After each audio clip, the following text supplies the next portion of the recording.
To another top story tonight, Utah Highway Patrol apologizing to a Utah family for a sexual assault case investigated more than 30 years ago. ABC4's Ali O'Rulian live at the Utah Law and Justice Center tonight, where the family is gathering for this final resolution. So, Ali, what does this day mean to them?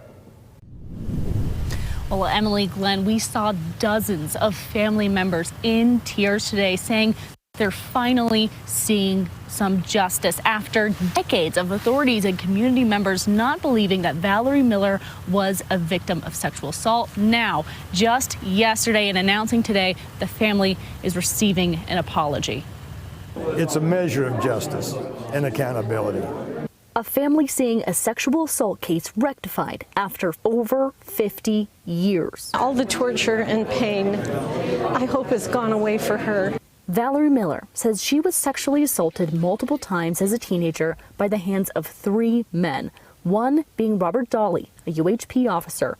Her family says she was never believed by her community in Clarkston, Utah. Can't imagine how much it hurt to hear people saying she was crazy. Years later, in 1990, after getting married to John Miller and receiving therapy, they decided to file a complaint with the Utah Department of Public Safety.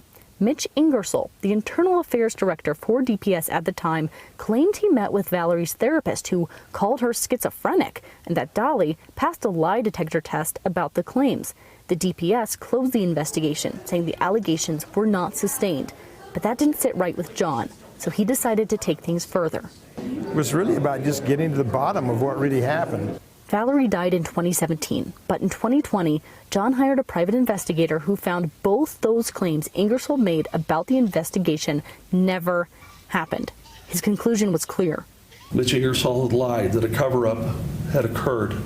So the Millers brought this evidence back to DPS, and after a year-long investigation, DPS noted the Millers found extensive and disturbing evidence of their claim of a cover-up investigation and apologized. I think it's unprecedented in the history of Utah, maybe unprecedented in the annals of justice for victims' rights.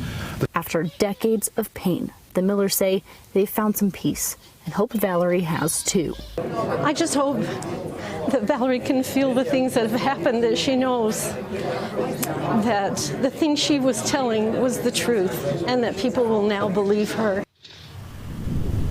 Now, as for Valerie's alleged assailants, 2 of them are dead, including Dolly, and one of them is actually in prison right now, according to the private investigator, for soliciting a minor. Now, DPS issuing this apology, you can see it in full on our website, but they also say that they're going to continue to improve their investigations, and the family saying they hope that even after 50 years, this inspires other victims of sexual assault to come forward. Reporting live in Salt Lake City, I'm Ali O'Rulian, ABC4 News.